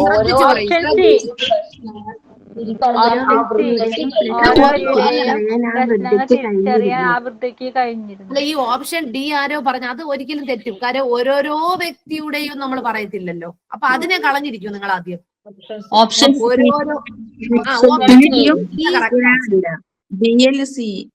ഡി വരത്തില്ല. ഡി പറഞ്ഞവർക്ക് തെറ്റ്. കാര്യം ഓരോരോ കുട്ടി ശ്രദ്ധിക്കൂ. ഓരോ വ്യക്തിയുടെയും പ്രശ്നങ്ങൾ തിരിച്ചറിയാൻ ആ വൃദ്ധയ്ക്ക് കഴിഞ്ഞിരുന്നു. അതല്ലേ ശരിയായ വാക്യം? നിങ്ങളൊന്ന് പറഞ്ഞേ. ഓരോ വ്യക്തിയുടെയും പ്രശ്നങ്ങൾ തിരിച്ചറിയാൻ ആ വൃദ്ധയ്ക്ക് കഴിഞ്ഞു. അത്രേ ഉള്ളൂ അല്ലേ? Option C. അതൊക്കെ എളുപ്പമാണ്, കുഴപ്പമില്ല. അടുത്ത ക്വസ്റ്റ്യൻ. ഇന്നലെ ഞാൻ പഠിപ്പിച്ച ശൈലിരാത്ത് ഇത് വന്നോ എന്നറിയില്ല. പച്ച തൊടുക എന്നാണ് ഉത്തരം വന്നിരിക്കുന്നത് കേട്ടോ. പച്ച. ഇത്തവണത്തെ തിരഞ്ഞെടുപ്പിലും അവർക്ക് പച്ച തൊടാൻ കഴിഞ്ഞില്ല. പച്ച തൊടുക എന്ന ശൈലി കൊണ്ട് ആരും വിജയിച്ചില്ല. നിങ്ങൾ എവിടെങ്കിലും പഠിച്ചു വെച്ചിട്ട് പറഞ്ഞാണോ? ഓടി പറയാൻ കഴിഞ്ഞോ നിങ്ങൾക്ക്? പറയൂ. വെറുതെ പറഞ്ഞതാണോ? അല്ല, അറിഞ്ഞുകൊണ്ട് പറഞ്ഞ. Very good. ഞാൻ പറഞ്ഞില്ലേ, ചിലത് നമ്മൾ പഠിച്ചു വെച്ചാൽ കിട്ടാനും ചാൻസ് ഉണ്ട്, ചിലത് പറയണമൊന്നുമില്ല. ഇനി അടുത്തത്, വികസനത്തിന്റെ സമീപസ്ഥ മണ്ഡലം എന്നത് കൊണ്ട് വൈഗോട്സ്കി വിളിക്കുന്ന പേരെന്ത്? എല്ലാവർക്കും അറിയാലോ. ഏതാ? പഠിതാവിന് സ്വയം കഴിവ് കൊണ്ട് അതാണോ? അധ്യാപികയെ അനുകരിക്കുന്ന പഠിതാവിൽ എത്തിച്ചേരുന്ന നില, പഠന വസ്തു ആവർത്തിച്ച് ഉറപ്പിക്കുന്നതിലൂടെ നേടാവുന്ന നില, zone of proximal development. Actual ഡെവലപ്മെന്റും പൊട്ടൻഷ്യൽ ഡെവലപ്മെന്റിനെ നടുക്ക് വരുന്നത് അല്ലെ? ആക്ച്വൽ ഡെവലപ്മെന്റിനും പൊട്ടൻഷ്യൽ ഡെവലപ്മെന്റിനെ നടുക്ക് വരുന്ന ഒരു കൈത്താങ് തലം, അതാണ് ഉദ്ദേശിക്കുന്നത്. അടുത്ത ക്വസ്റ്റ്യൻ, കുട്ടിക്ക് വായനയിലുള്ള താല്പര്യം നിലനിർത്താൻ, അത് കൊള്ളാം, നല്ലൊരു ക്വസ്റ്റ്യൻ. അധ്യാപിക ചെയ്യേണ്ട കാര്യങ്ങളിൽ പെടാത്തതേ? ഏതാ കുട്ടികളെ? Option D. ശക്തമായ ആവശ്യബോധം ഉണർത്തൽ, വായിച്ച് ഹൃദയസ്ഥമാക്കാൻ, ജിജ്ഞാസ ഉണർത്തൽ, കണ്ടെത്തലിന്റെ വായന അനുഭവം പ്രദാനം ചെയ്യും.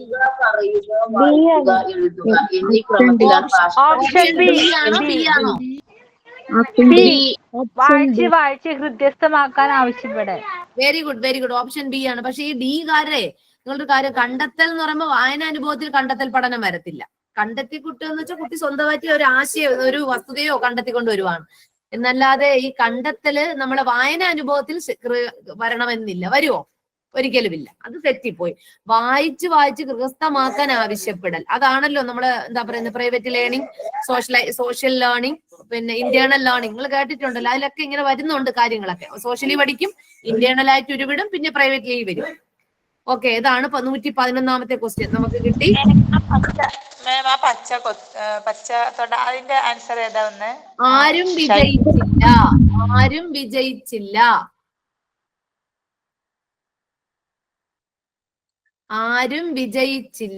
ഞാൻ 1-2 പ്രാവശ്യം പറഞ്ഞതാണേ. അങ്ങനെയാണെങ്കിൽ ഞാൻ അടുത്ത ഭാഗത്തേക്ക് പോട്ടെ. അടുത്ത വേണ്ടപ്പെട്ടൊരു ഭാഗമാണ്, ഒന്ന് നോക്കിക്കോളൂ നിങ്ങള്. നമ്മൾ ഇവിടം വരെ പറഞ്ഞില്ലേ കുട്ടികളെ? അടുത്തത് 112. ശ്രദ്ധിച്ചിട്ട് ആൻസർ പറയണമേ. 112. അതായത് 112. നോക്കൂ, ഒരു വാക്യത്തിൽ പ്രധാനപ്പെട്ട ശ്രദ്ധിക്കണം. 2 വാക്യം, അതായത് ഒരു വാക്യത്തില് 2 കാര്യങ്ങൾ പറയുമ്പോൾ അവയെ വേർതിരിച്ച് കാണിക്കാൻ ഉപയോഗിക്കുന്ന ചിഹ്നം ഏതൊന്ന് പറഞ്ഞ കുട്ടികളെ? 2 കാര്യങ്ങൾ ഒന്നിച്ച് പറയാം. അർദ്ധവിരാമം. Very good, very good, very good. അറിയാമോ നിങ്ങൾക്ക് അല്പവിരാമം എന്താണ്, പൂർണ്ണവിരാമം എന്താണ്? വിക്ഷോഭണി ആശ്ചര്യ ചിഹ്നമാണ്. പൂർണ്ണവിരാമം എന്ന് വെച്ചാൽ ബിന്ദു. പൂർണ്ണവിരാമം ബിന്ദുവാണ് അല്ലെ? അവൻ ഉറങ്ങി, ബിന്ദു, ബിന്ദുവാണ് പൂർണ്ണവിരാമം. ഇനി അല്പവിരാമം അറിയാലോ കുട്ടികളെ അല്ലെ? അല്പവിരാമം എന്ന് പറയുമ്പോൾ എന്താ? അവിടെ നമ്മൾ കോമയാണ്. കോമ മലയാളത്തിലെ അങ്കുശം എന്ന് പറയും. അങ്കുശം. അല്പവിരാമത്തെ ചിലപ്പോ അങ്കുശം എന്ന് പറയും. അങ്കുശം, അങ്കുശം. ദൈവമേ രക്ഷിക്കണേ, ദൈവമേ കോമ രക്ഷിക്കണേ. അതൊക്കെ അറിയാലോ, വേറെ കാര്യമില്ല, ഇത് എളുപ്പമാണ്. അങ്കുശം. ചിലപ്പം വേർഡുകൾ അങ്കുശം എന്നായിരിക്കും ചോദിക്കുന്നത്. അപ്പൊ അങ്ങനെയും അല്പവിരാമത്തിന്റെ മറ്റൊരു പേര് അങ്കുശമാണ്. അതെ അതെ അതെ, ശൃംഖല ഹൈഫൺ ആണ്. അങ്ങനെയാണെങ്കിൽ കുട്ടിയെ ഉദ്ധരണി അറിയാലോ? ഉദ്ധരണി, ഉദ്ദേശം. ഉദ്ധരണി എന്താണ് കുട്ടികളെ? ഉദ്ധരണി, ഉദ്ധരണി അറിയാമോ? കൊട്ടേഷൻ മാർക്ക്, അതാണ് ഉദ്ധരണി. ഇനി കോളം എന്താണ് കുട്ടികളെ? കോളൻ അപൂർണ വിരാമം. എഴുതിക്കോളെ. അല്ലല്ലോ, കോളൻ അപൂർണ വിരാമമാണ്. അപൂർണ വിരാമം കോളൻ അഥവാ ഫിത്തിക. ഫിത്തിക മലയാളം എഴുതിക്കോ. മലയാളമേ ചോദിക്കൂ, ഇംഗ്ലീഷ് ചോദിക്കത്തില്ല. ഞാൻ ഇംഗ്ലീഷ് നിങ്ങൾക്ക് അറിയാൻ വേണ്ടിട്ട് പറഞ്ഞു പോയെന്നാണ്. അപൂർണ വിരാമം. ശൃംഖല അറിയാലോ? കുറുവര. കുറുവര ശൃംഖലയെ പറയുന്ന പേരാണ് കുറുവര. കുറുവര. ഹൈഫൻ, ഹൈഫൻ ഇംഗ്ലീഷിൽ പറഞ്ഞാൽ മനസ്സിലാവും. ഈ കോഷ്ടം എന്താണ് കുട്ടികളെ? കോഷ്ടം സ്ക്വയർ ആണ്. സ്ക്വയർ. പിന്നെ എന്താണ് കുട്ടികളെ? അപ്പോസ്ട്രഫി കേട്ടിട്ടുണ്ടോ? വിശ്ലേഷം. വിശ്ലേഷം,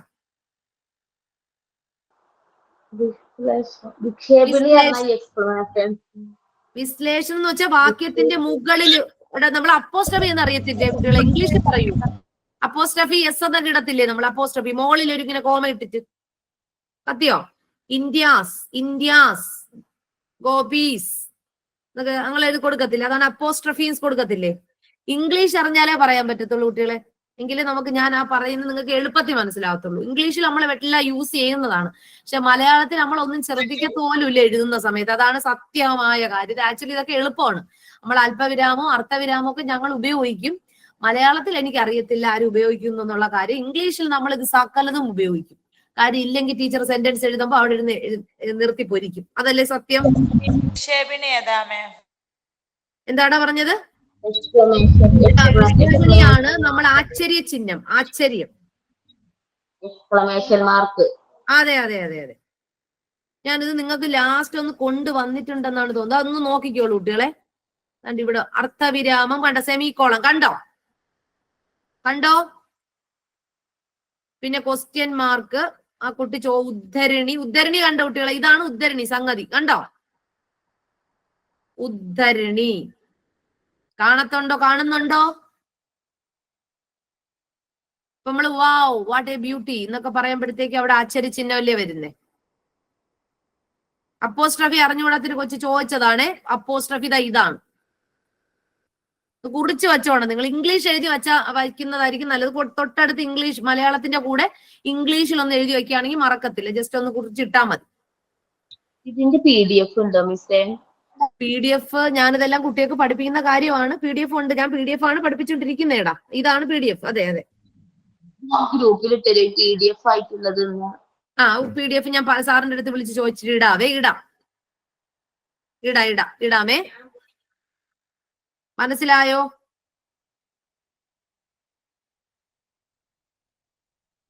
അപ്പൊ ഇത്രയും കാര്യങ്ങൾ നിങ്ങൾ ഒന്ന് നോക്കി വയ്ക്കുന്നത് വളരെ നന്നായിരിക്കും. ഇത് ഇടയ്ക്കിടയ്ക്ക് ചോദിക്കാൻ ചാൻസ് ഉള്ളതാണ് കേട്ടോ കുട്ടികളെ. അതൊക്കെ ഞാൻ പലപ്പോഴും അതുപോലെ കൃതികളും പഴഞ്ചൊല്ല് അതിന്റെ PDF ഉണ്ടെങ്കിൽ ഗ്രൂപ്പിൽ ഇടും. കൃതികൾ എന്ന് പറയുമ്പോൾ ഞാൻ ഇപ്പൊ പറഞ്ഞ പോലെ വള്ളത്തോളിന്റെയും കുമാരനാശാന്റെ കൃതികളൊക്കെയാണ് ഉദ്ദേശിക്കുന്നേ. ഞാൻ സാറിന്റെ അടുത്ത് ചോദിച്ചിട്ട് എന്തായാലും ഇടാം കേട്ടോടാ, പരമാവധി ഇടാം. ഇന്നലത്തെ ശൈലികളാണോ? ഇന്നലത്തെ ശൈലികളല്ലേ ഉദ്ദേശിക്കുന്നത്? ഞാൻ ഇടാം, ഞാൻ എന്തായാലും ഇടാവേ. നമ്മൾ ഇന്നത്തെ ക്ലാസ് കഴിഞ്ഞിട്ട് എന്റെ അടുത്ത് പറഞ്ഞിട്ടുണ്ട് ഒത്തിരി ഇടാന്. അപ്പൊ ഞാൻ ഈ നമ്മളെ ക്ലാസ് എടുത്ത കാര്യം തന്നെ ഇട്ട് തരാം, പേടിക്കണ്ട. ഓക്കെ, അടുത്ത ക്വസ്റ്റ്യൻ ഇവിടെയാണ് വരുന്നത്. അടുത്ത ക്വസ്റ്റ്യൻ ഇങ്ങോട്ട് പോണേ. അതെ, ഇതാണ് കുട്ടികളെ അടുത്ത ക്വസ്റ്റ്യൻ. ഈ ക്വസ്റ്റ്യൻ ആണ് ശാരീരിക ഇത് വളരെ സിമ്പിൾ ആണ്, നിങ്ങൾക്ക് അറിയാം. നമ്മുടെ ശാരീരിക ചലനപരമായ ബുദ്ധിയുടെ വികസനവുമായി ബന്ധപ്പെട്ട് നിൽക്കാവുന്ന ഭാഷാ പഠന പ്രവർത്തനം അല്ലാത്തത് ഏതാ? മൗനവായന. എല്ലാവർക്കും അറിയാം. 110ാമത്തെ ക്വസ്റ്റ്യൻ എന്താണ്? വികസനത്തിന്റെ സമീപസ്ഥ. നമ്മൾ പറഞ്ഞായിരുന്നല്ലോ അല്ലേ, നേരത്തെ വായിച്ചായിരുന്നു. അടുത്തത് കുട്ടിക്ക് പറഞ്ഞു നോം ചോംസ്കിയുടെ ഭാഷാർജന സിദ്ധാന്തങ്ങളോട് യോജിക്കാത്തതേത്? ജന്മസിദ്ധമായ ഭാഷാ ഘടകം എല്ലാവരിലും ഉണ്ട്. കേൾക്കുക, പറയുക, വായിക്കുക, എഴുതുക എന്നിവ ക്രമത്തിലാണ് പഠിപ്പിക്കേണ്ടതാണോ? ഭാഷാർജനം ബോധപൂർവമായ ഒരു പ്രക്രിയ ആകണമെന്നില്ല. സ്വന്തം ഭാഷ സമൂഹത്തിൽ നിന്നും ലഭിക്കുന്ന അനുഭവത്തിൽ നിന്നും സ്വന്തം ഭാഷ ഉരുത്തിരിച്ചെടുക്കുന്നു. സ്വന്തം ഭാഷ സമൂഹം. ഏതാണ് ഇവിടെ കറക്റ്റ് ആൻസർ? ബി അല്ലല്ലോ. കേൾക്കുക, പറയുക, എഴുതുക. 113ാമത്തെ ആൻസർ. Very good. നോം ചോംസ്കിയുടെ കുട്ടികളെ, നോം ചോംസ്കിയുടെ യഥാർത്ഥ അദ്ദേഹത്തിന് മാറ്റി യോജിക്കുന്ന കാര്യമാണ് ആദ്യം തന്നിരിക്കുന്നത് അല്ലെ? ജന്മസിദ്ധമായ ഒരു ഭാഷാ ഘടകം എല്ലാവരിലും ഉണ്ട്, അത് അദ്ദേഹം യോജിക്കുന്ന. അതിലപ്പോ അങ്ങനെയും ചോദിക്കാം, തിരിച്ചും ചോദിക്കാം. ലാഡ്. ഓക്കെ, ഇതിപ്പോ ഓപ്ഷൻ ഇവിടത്തെ കറക്റ്റ് ആൻസർ ഓപ്ഷൻ ബി ആണ്. ബി. നമ്മൾ ഒരു ഈ ക്ലാസ്സിന്റെ തുടക്കത്തിൽ ഞാനൊരു ക്വസ്റ്റ്യൻ പേപ്പർ കൊണ്ടുവന്ന് നിങ്ങളെ പഠിപ്പിച്ച സമയത്തും നിങ്ങൾക്ക് ഞാൻ പറഞ്ഞു പോയതാണ്. കുഴി വെട്ടി മൂടുക വേദനകൾ, കുതികൊള്ളുക ശക്തിയിലേക്കു നമ്മൾ. ആരുടെ കവിതകളാണ്? നമ്മൾ ഇങ്ങനെ പഠിച്ചിട്ട് കാര്യമില്ല കേട്ടോ കുട്ടികൾ. ഒരുപാട് വരികളുണ്ട്. ഇപ്പോഴെന്താന്ന് വെച്ചാൽ മിക്കവാറും ഈ ചങ്ങമ്പുഴയുടെയും അതുപോലെ തന്നെ ആശാന്റെയും ഇടശ്ശേരിയുടെ ഒക്കെ ചോദിക്കാൻ ചാൻസ് കൂടുതലാണ്. അപ്പൊ നിങ്ങൾ ഈ വരികൾ ഇതുപോലൊന്ന് വായിച്ചു വയ്ക്കുന്നത് നന്നായിരിക്കും. ഇതിപ്പോ ഇങ്ങനെ ചോദിച്ചത് പിന്നെ എപ്പോഴും ചോദിക്കുന്നത് 2 പരീക്ഷയ്ക്ക് ചോദിച്ചു. നിങ്ങൾക്ക് ഓർമ്മ ഉണ്ടോന്ന് എനിക്കറിയില്ല. ഞാൻ ആദ്യത്തെ തവണ വന്നപ്പോ ആദ്യം കൊണ്ടുവന്ന ക്വസ്റ്റ്യൻ പേപ്പറിൽ ഇതേ വരികൾ ഉണ്ടായിരുന്നു. നിങ്ങൾ കണ്ടായിരുന്നു? അന്നും ഇതേ വരികൾ അവിടെ തന്നെ ഉണ്ടായിരുന്നു. ഇത് ഇപ്പൊ ഈ പരീക്ഷയ്ക്കും ഈ ക്വസ്റ്റ്യൻ പേപ്പറിൽ ആ വരികളുണ്ട്. അപ്പൊ അതിന്റെ അർത്ഥം ഇത് ഇനിയും വരാനൊക്കെ ചാൻസ് കൂടുതലാണ്. അടുത്തത് സാമൂഹിക ജ്ഞാന നിർമ്മിതിവാദം എന്ന ആശയം അവതരിപ്പിച്ച സിദ്ധാന്തം എല്ലാവർക്കും അറിയാം. ഒന്ന് പറയൂ. വൈഗോട്സ്കി ആണ്. ഇത് നമ്മൾ പറഞ്ഞ കാര്യങ്ങളാണ്. ഇനി അടുത്ത വായിക്കാൻ തന്നെ ഒത്തിരി ഉണ്ട്. ഇത് സംഗതി എന്താണെന്ന് എല്ലാവർക്കും അറിയാം. ഇതൊരു വലിയൊരു സാഹിത്യ എന്താ പറയുന്ന ഒരു ലാംഗ്വേജ് കോംപ്രഹെൻസേഷൻ ആണ് കൊടുത്തിരിക്കുന്നത്. അറിയാലോ, സാഹിത്യ സംഭവമാണ്. അപ്പൊ നമുക്ക് ഈ ഭാഗം വായിച്ചിട്ട് ഗദ്യഭാഗമാണ്, പദ്യമല്ല, ഗദ്യഭാഗം കൊണ്ട് നല്ല ഇതില്ല കേട്ടോ കുട്ടികളെ, ക്ലാരിറ്റി കുറവാണ്. ഇവിടെ വേറെ പ്രശ്നങ്ങളൊന്നുമില്ല. ഈ ഗദ്യഭാഗം നിങ്ങൾ നന്നായി വായിക്കുക. വായിച്ചതിന് ശേഷം ഈ ഗദ്യഭാഗവുമായിട്ട് ബന്ധപ്പെടുത്തിയിട്ടുള്ള ക്വസ്റ്റ്യൻസുകൾ എഴുതുക. പാട്ടെന്ന ദ്രാവിഡ പദവും സാഹിത്യ രൂപവും തരംതാണവരുടേതായത് എങ്ങനെ, അത് നമ്മൾ വായിച്ചാലേ നമുക്ക് എഴുതാൻ കഴിയത്തുള്ളൂ. പിന്നെ എന്താണ് പൗനരുക്തി എന്ന കാവ്യദോഷം എന്താണ്? പിന്നെ അങ്ങനെയാണ് ചോദിച്ചിരിക്കുന്നത്. എന്താണ് പൗനരുക്തി? അറിയാമോ ആർക്കെങ്കിലും? പൗനരുക്തി നമ്മൾ വായിക്കണം കേട്ടോ. വായിച്ചാലേ എനിക്ക് പറയാൻ കഴിയത്തുള്ളൂ. അപ്പുറത്ത് നമ്മൾ ഒത്തിരി കിടക്കാണ്. അതുകൊണ്ടാണ് ഞാൻ ചില സ്പീഡായി പോകുന്നതിന്റെ ഉദ്ദേശം സമയം പോവാൻ ചാൻസ് ഉണ്ടെന്ന് എനിക്ക് തന്നെ അറിയാം. അതുകൊണ്ടാണ് ചില സ്ഥലത്ത് ഇച്ചിരി എളുപ്പപ്പെട്ട കാര്യങ്ങളാണ് ഓടി അങ്ങ് പഠിപ്പിച്ചു പോയത്. ഇന്ന് എനിക്ക് തോന്നുന്നു ഇന്നത്തെ ക്ലാസ്സിൽ നിങ്ങൾക്ക് ഇച്ചിരി കൂടെ ഒരു വ്യക്തമായിട്ട് കിട്ടുന്നത് ഈ അനുപ്രയോഗം, കർമ്മണി പ്രയോഗം, കർത്തരി പ്രയോഗം എന്നല്ലാതെ അല്പവിരാമം, പൂർണ്ണവിരാമം, വിക്ഷോഭിണി, കാകു, അങ്ങനെയൊക്കെയുള്ള കുറച്ച് ഫിത്തിക, അങ്ങനെ കുറച്ച് ഭാഗങ്ങൾ പഠിച്ചു. അപ്പൊ അത് നിങ്ങളൊന്ന് പഠിച്ചെടുക്കണം. വേറെ പുതിയതായിട്ട് നമ്മൾ ഇന്നൊരു പ്രത്യേക കാര്യങ്ങളൊന്നും ഞാൻ നിങ്ങളിലേക്ക് കൊണ്ടുവന്നിട്ടില്ല. പിന്നെ എനിക്കൊന്ന് തരണമെന്നുണ്ടായിരുന്നു, സമയം തീർന്നോണ്ടാണ്. ഒന്ന് നോക്കട്ടെ. തൂലികാ നാമങ്ങളാണ് ഇത്. ഞാൻ പറഞ്ഞുകൊണ്ട് നിൽക്കുന്നതിനെ ഇതൊക്കെ നമ്മൾ ഇങ്ങനെ പഠിച്ച് ഗ്രാമറായിട്ട് ക്വസ്റ്റ്യൻ നിങ്ങൾക്ക് ഡൗട്ട് ചോദിക്കാനുള്ള കാര്യങ്ങളൊന്നും ഇവിടെ ഇല്ല. കാര്യങ്ങൾ പഠിച്ചെടുത്താൽ മതി. അതിലൊന്നാണ് തൂലികാനാമം. കണ്ടല്ലോ കുട്ടികളെ? K Sreekumar, Asha Menon, M P Pathros, P Ayyaneth, K Neelakantan, Induchoodan, KM Mathews. ഇതൊക്കെ ആർക്കെങ്കിലും അറിയാമോ? എന്റെ ക്ലാസ്സിൽ ഇരിക്കുന്നവർക്കൊന്ന് പറഞ്ഞേ. നിങ്ങൾക്ക് ആർക്കെങ്കിലും അറിയാന്നുള്ളവരാണോ ഇവരൊക്കെ? പഠിച്ചോ നിങ്ങൾ തൂലികാനാമങ്ങള്? നമ്മുടെ റെക്കോർഡ് ക്ലാസ്സിലുണ്ട് മാം. റെക്കോർഡ് ക്ലാസ്സിൽ ഉണ്ടെങ്കിൽ പിന്നെ നമുക്ക് തൂലികാനാമത്തെ അധികം പറയേണ്ട ആവശ്യമില്ല. ഇത് ഞാൻ കുട്ടിയൊക്കെ പഠിപ്പിക്കാൻ പിന്നെ ഒരു കാര്യം എന്ന് വെച്ചാൽ അറിയാലോ, കേരള കാളിദാസൻ, കേരളവർമ്മ, വലിയ കോയി തമ്പുരാൻ, ഇതൊക്കെ ഉണ്ടോ ക്ലാസ്സിൽ? കേരള പാണിനി, നമ്മൾ ഇന്ന് പറഞ്ഞ മലയവിലാസം രചിച്ച ഉണ്ട്. ഇതൊക്കെ ഉണ്ട്. ഇതൊക്കെ നമുക്ക് സാധാരണ ലെവലിൽ പഠിച്ചു പോയി. ഇതൊക്കെ ഇന്നത്തെ ഭാഗത്ത് ഇൻക്ലൂഡ് ചെയ്യാൻ പറഞ്ഞിട്ടുള്ള ഭാഗങ്ങൾ കൂടാണ്.